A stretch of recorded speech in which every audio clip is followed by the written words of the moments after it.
Dear Captain Kokak, noong nasa kolehiyo pa ako, palagi kong sinasabi sa sarili kong hindi totoo ang mga multo. Mahilig kasi akong magbasa ng horror, pero hindi ako naniniwala. Hanggang sa isang gabi, binago ng isang pangyayari ang pananaw ko. 11:11 ng gabi na at ako na lang ang natirang estudyante sa library. Finals week kasi. At kailangan kong tapusin ang thesis ko. Dahil sa sobrang focus ko, hindi ko napansing na puno na pala ng ihi ang pantog ko. Dahil malapit lang ang CR ng babae sa 3rd floor, doon ako nagtungo. Tahimik ang buong palapag. At parang ako lang talaga ang tao. Pagpasok ko sa CR, napansin kong bukas lahat ng ilaw. Medyo kakaiba. Kasi kadalasang patay ang mga yon kapag gabi.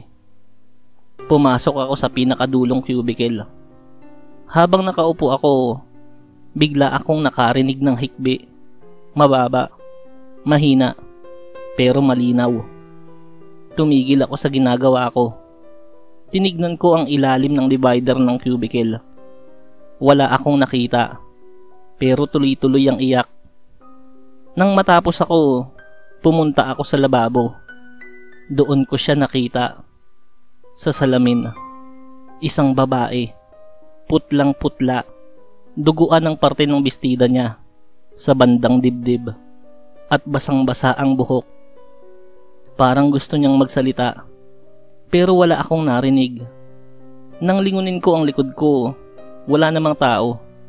Pero nang tumingin akong muli sa salamin, naroon pa rin siya. Ngayon ay nakangiti na. Pero tanging bibig lang ang meron sa mukha niya. Tumakbo ko papalabas. Naiihi na naman ako sa takot.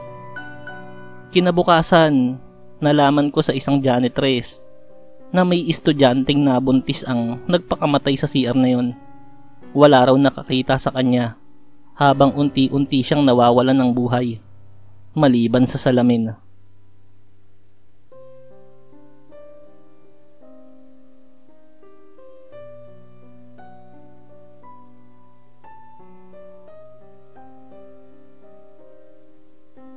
Dear Captain Kokak, simula pa noong kabataan ko, mahilig na akong mag-jogging tuwing madaling araw. Iba ang katahimikan kapag 4 AM. Tahimik, malamig, at para bang ibang mundo. Ngunit may isang umagang hindi ko kailanman malilimutan. Dinaraanan ko ang isang lumang waiting shed sa may plaza. Karaniwan ay walang tao roon. Pero nung araw na yon, may nakaupo. Babaeng nakaputing bestida, nakayuko, at tila nangangatog sa lamig. Inisip kong baka stranded siya, o kaya ay may hinihintay. Lumapit ako at nagtanong, "Ate, okay ka lang? Gusto mong tumawag ako ng tulong?" Hindi siya sumagot. Doon ko napansin na parang lumulutang ang dulo ng bestida niya. Sa ilalim, wala siyang mga paa. Bumilis ang tibok ng puso ko. Humakbang ako paatras. Nang itinaas niya ang mukha niya, nakita ko ang isang duguang babae. Putol lang kalahati ng mukha at dilat na dilat ang isang mata. Tumili ako at tumakbo palayo. Pag-uwi ko, sinabi ko to kay Lola. Sabi niya, matagal nang may babaeng nabangga sa lugar na yon. Isang guro na pauwi mula sa night class. Hanggang ngayon, hinihintay pa rin daw niya ang jeep na hindi na dumarating.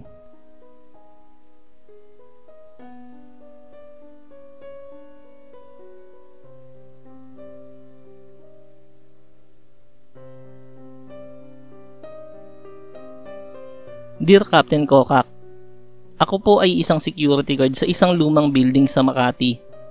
Marami ng kwento ang umiikot sa aming mga guards. Lalo na ang tungkol sa elevator ng gusali. Bawal sana ang 13th floor, pero sa elevator, kahit hindi mo pindutin, minsan ay kusang nagbubukas ang pinto roon.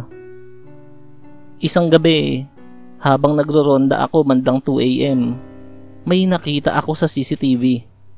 May babaeng sumakay sa 8th floor at lumabas sa 13th. Pero ang hindi normal, wala siya sa logs. At sa footage, hindi mo makita ang mukha niya.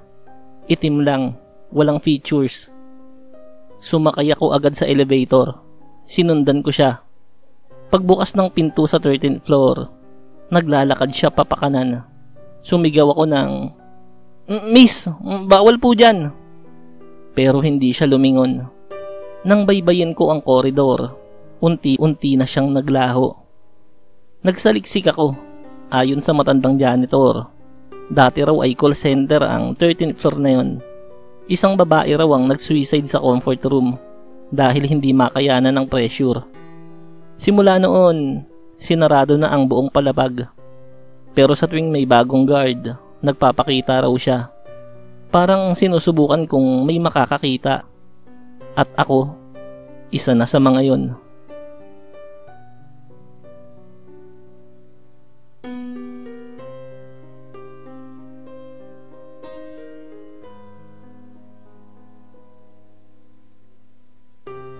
Dear Captain Kokak, sumali po ako sa dance troupe ng school namin bilang fulfillment ng PE requirement.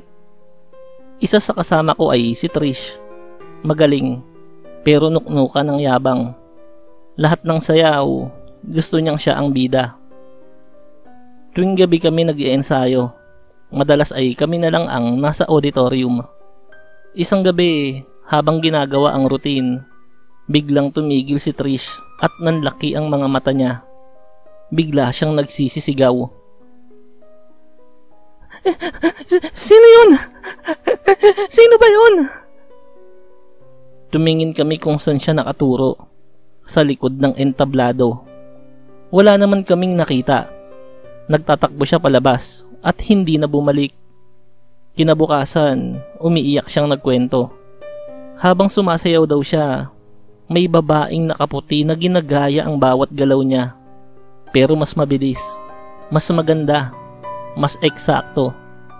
Nang huminto siya, patuloy raw ang babae sa pagsayaw. Hanggang sa ngumiti ito at nagsabing, "Ako ang tunay na reyna ng sayawan."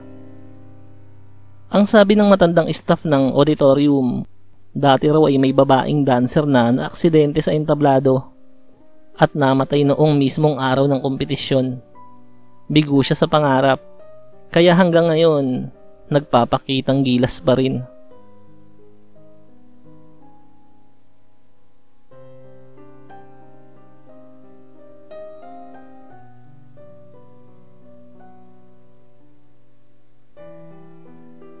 Dear Captain Kokak, laking Bagyo po ako at alam naman natin kung gaano kabalot ng misteryo ang lungsod na yun. May kwento ang school namin tungkol sa aklatan at akala ko kwento lang talaga siya hanggang sa ako na mismo ang makaranas. Nagbabasa ako sa likod ng library nun, sa pinakatahimik na bahagi. Amoy luma ang mga aklat. Habang lumilipat ako ng pahina, may naamoy akong kakaiba. Parang kandila yon. Hindi yun amoy ng birthday candle, kundi yung ginagamit sa mga lamay. Paglingon ko, may babaeng nakaputi sa may estante. Nakatingin lang siya sa akin. Maputla, nangingitim ang ilalim ng mga mata. Tinanong ko siya, "Ate, okay ka lang ba?" Hindi siya gumagalaw. Nang tumayo ako para lapitan siya, bigla siyang naglaho. Tumigil ang lahat ng ingay. Tila ako na lang ang may buhay sa buong silid. Ayon sa librarian, 20 taon na raw mula nang may babaeng estudyante na natagpo ang patay sa likod ng aklatan. Broken hearted daw. Hanggang ngayon, nagpapakita siya tuwing Pebrero. Suot pa rin ang suot niyang puting dress sa araw ng kanyang pagkamatay.